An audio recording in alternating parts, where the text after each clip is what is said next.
If I could just hand over to one of the people I was talking about who's been involved in this race for a long time. He's going to talk tonight about support. Stan Bland.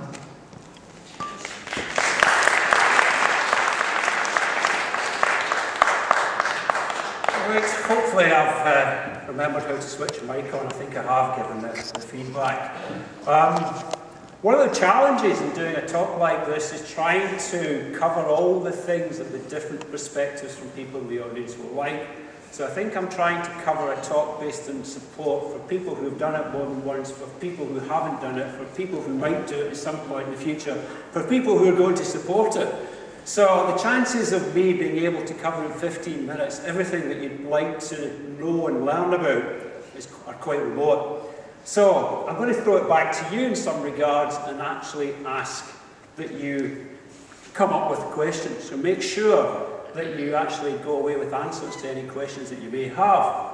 But my starting point this evening is actually going to be a quote, and I'm going to paraphrase him. And that's a quote made by Alan Kay. If anyone's watched the DVD Closing Distance, Alan's phrase has stuck with me for years and years and years. And he classifies race day as being, this is his time. This is the time which he can be selfish about. And he doesn't need to worry about what support are doing or where his support team are, because their job is quite simply to see that Alan gets safely from the start of the race to the finish of the race as efficiently as possible. So that ultimately is the essence about support, is getting your runner from the start of the race to the end of the race. So, where do we start from? And my first suggestion, and I'll put a question out to the people who've done it before, how do you pick your support team? What type of person do you look for? What qualities do they have? What special skills and knowledge do they have? I don't know what type of support. Does anyone get any ideas? Take them to the pub. Take them to the pub? Yeah. And in fact, we'll come back to that. That's an important point. Somebody who knows the route. Someone who knows the route. Very valid point. What route? The running route or the driving route? Both. Absolutely, and we'll come on to both those points in particular. One of the things which stuck in memory is I was talking to a lady who's actually run the race 8 times. And for those people who've done the race before, it might be something that you'd like to think about. She said that when she first started running the way, as I said, she's done it 8 times, she thought that over the final few miles, probably from about White Corries onwards, that she actually wanted a support runner who would be quiet, who would be calm, who would be slow, because she would be so down by that time that she didn't want someone who would disturb her. And she discovered after 5 races that actually what she needed, as opposed to what she thinks she wanted, was completely different. What she actually needed was a support runner who was enthusiastic, who was noisy, who would constantly jeer up, who would constantly prod along. But she only discovered that after 4 races, because she got in the company of another runner who had a support crew who were singing lewd rugby songs, and she got such a buzz from it that she actually found that she got on a lot better. So, is what you need from a support runner actually what you need, just for those people who've done it many times before?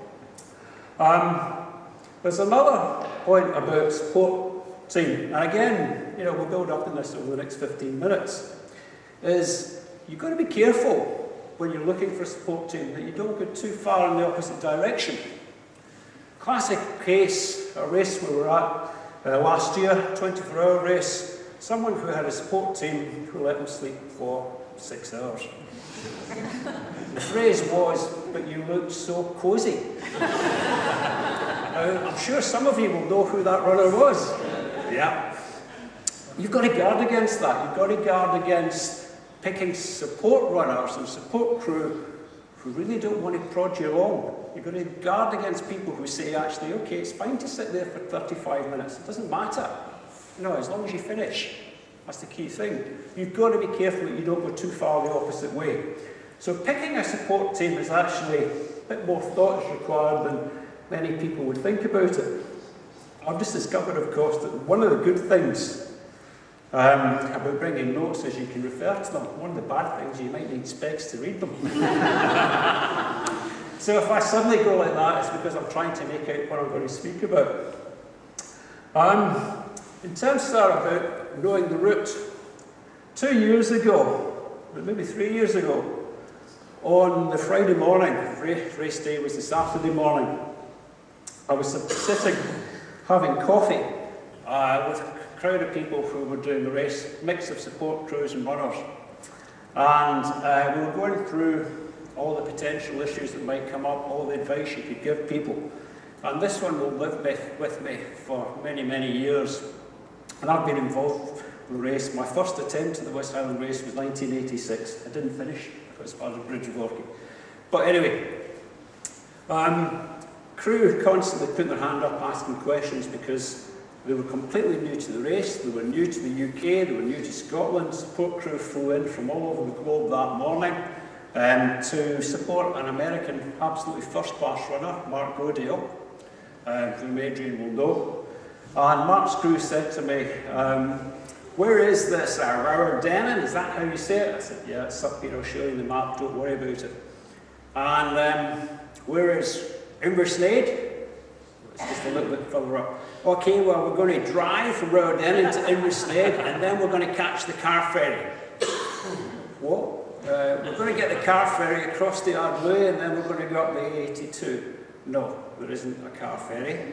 And at the rate Mark runs at, which is about 7-minute mile pace typically, he will be at Inversnaid before you're halfway to driving around to Inversnaid. So you're absolutely right in terms of knowing the route, both the running route and the driving route. The support crew need to be aware. So as we sit here this evening, how many of the people who are doing support actually know the route?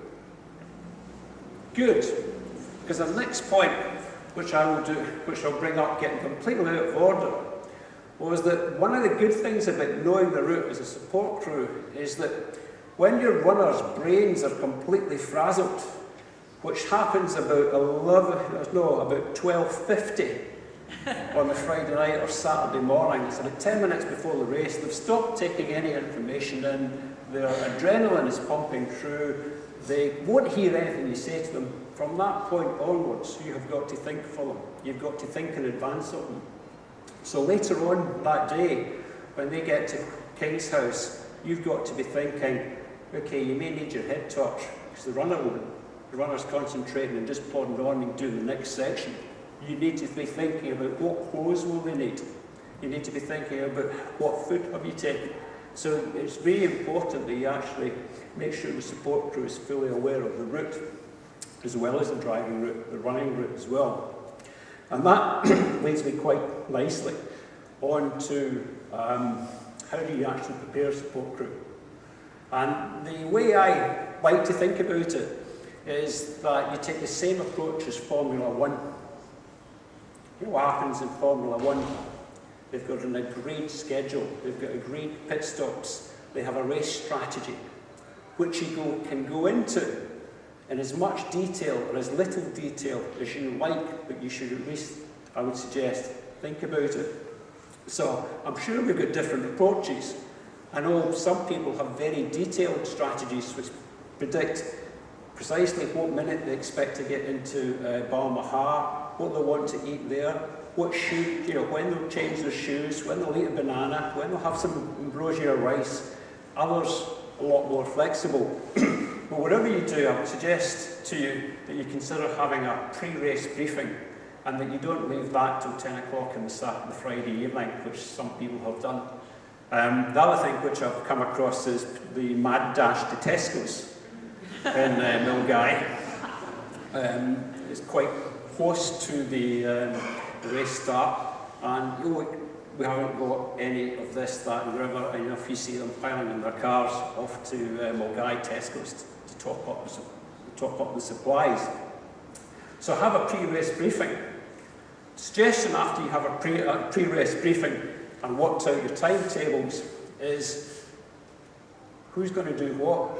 Now that sounds absolutely obvious who's going to do what. But when you as a runner arrive into a checkpoint or wherever you've agreed to meet your support crew, and you've got 3 or 4 people milling around, as often seems to be the case, you often find that there's lots of people doing nothing, and the runner's sitting there getting a little bit frustrated, because while he's eating his food, he's got to remind someone to fill up his water bottle, make sure his supplies are topped up. Whereas if you've discussed this beforehand, it becomes an awful lot easier. As you, runner, getting your food, someone's topping up your water, someone's making sure that you've got the kit that you require for the next leg in your gear, and off you go. It's back to the Formula One, it's moving you on efficiently. Now that's easier to do if you have gone through the other point, and this really, I'm not good at. It's called organising your boot. If you went along to my car, it's in an awful mess. But if you organise your boot and know where your supplies are, giving it some thought beforehand, it does make life an awful lot easier on the day. Know what you're going to do with wet clothes. How many changes of clothes are you going to go through in the West Highway race? How many did you go through, Rosie?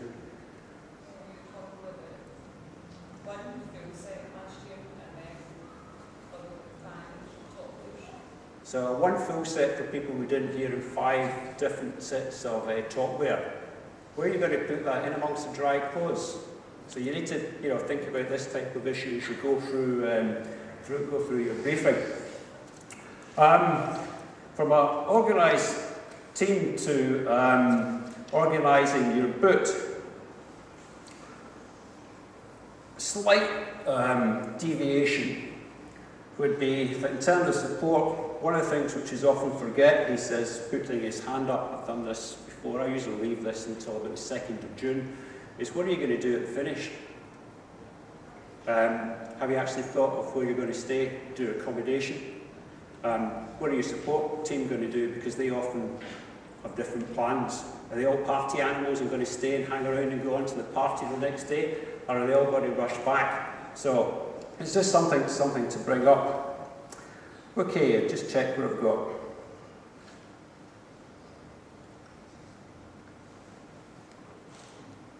Oh yeah. In terms of allocation of roles and who's going to be doing what, one of the ones which was probably missed out before was making sure that the support team actually know the responsibilities at checkpoints. Who's going to check the runner out of the checkpoint? I think at White Corries a couple of years back, I know there were 19 runners forgot to be checked out, so the race team didn't know where they were. If you could, when you're assigning responsibilities, make sure that someone knows exactly who is going to be telling the checkpoint marshals that you've left that checkpoint. And is it just one support team that you're having? Because frequently now people are splitting it into 2, with someone doing the first half of the race and another crew doing the second half. Now what happens then if you're going to have a handover? Because if you've got 2 support teams coming together, let's say Tire, and the runner comes in and hasn't had sufficient to eat or drink on that last section, who's going to know about it? Because the new team inheriting the runner might think that everything's absolutely fine, and only later realise that there's a problem because they weren't made aware that the runner hasn't had much to eat or drink in the preceding leg. So how do you actually make that transition? How do you hand over one from the other?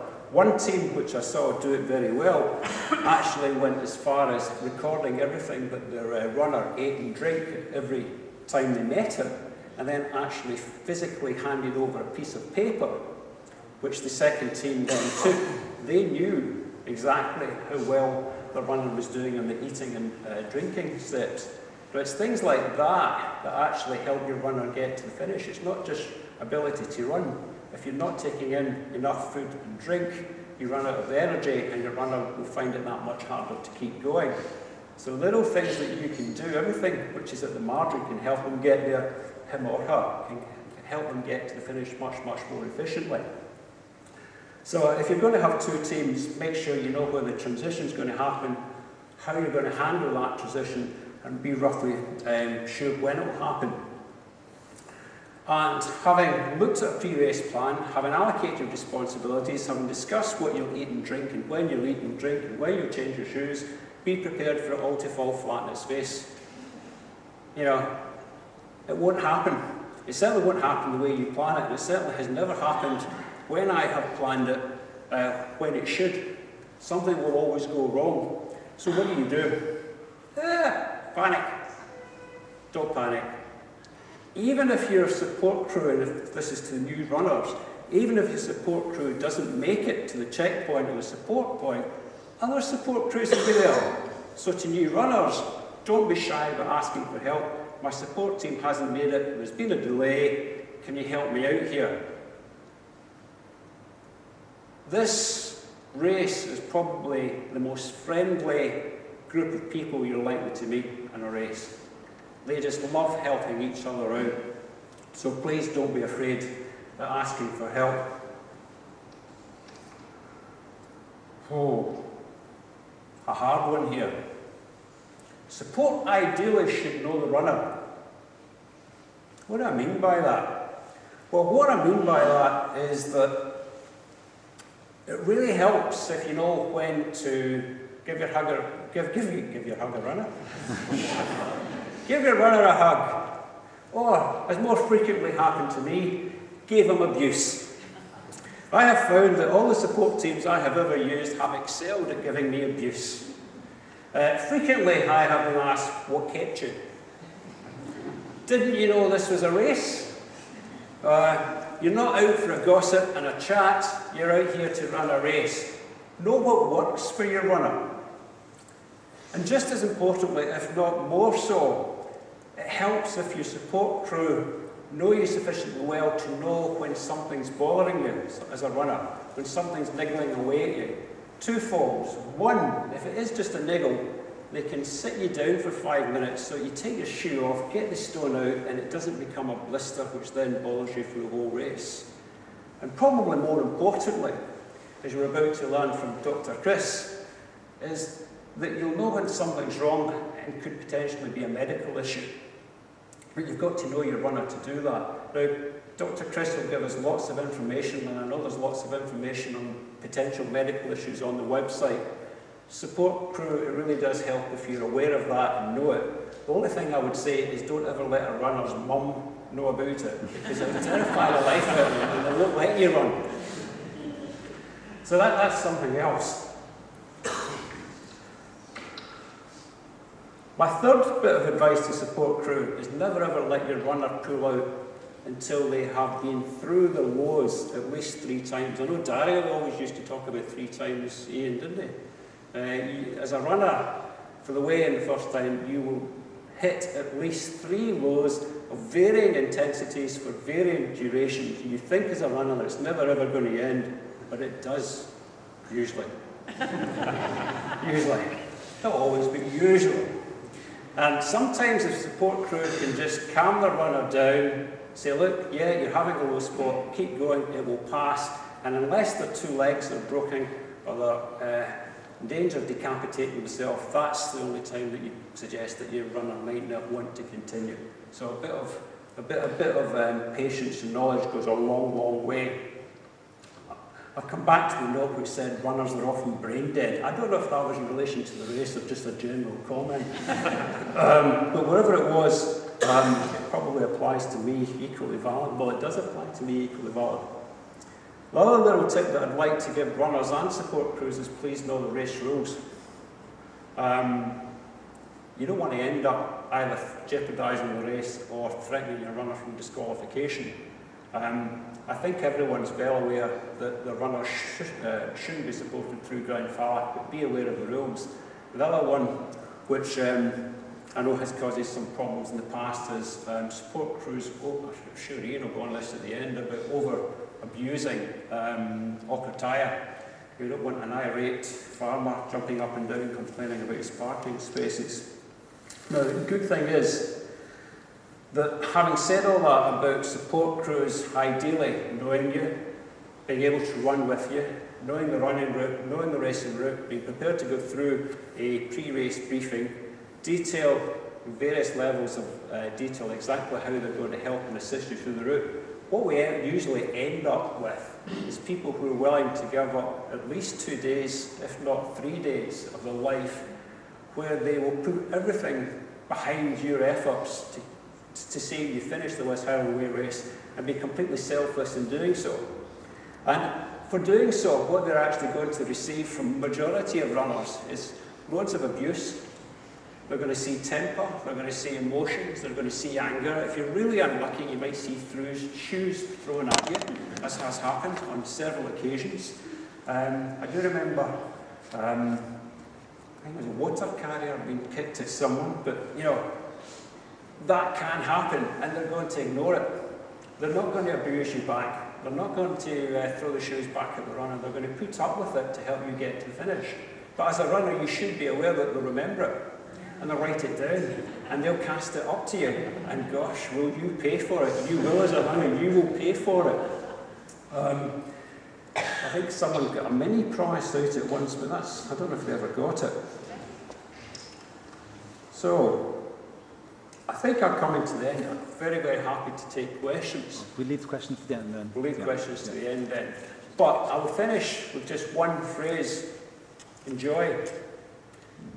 Support team that I have seen over the years have actually grown into great friendships, not just with other runners, but with other support crews. The camaraderie that exists in the race is not just about the runners, it's between support groups of different runners who come to know each other. You're going to be travelling 90 odd miles. In fact, I think by road it works out about 104 or something like that. It's over 100 miles by road. You keep meeting the same faces from time to time. Hopefully you strike up friendships and enjoy each other's company. But it's actually a great, great race to be involved in. If you haven't done it before, I hope you go on to complete it and enjoy it as a team. Because as a runner, you won't complete it on your own. You need your support crew to back you up and get you to the end. So with that, I'll leave it. Thank you very much.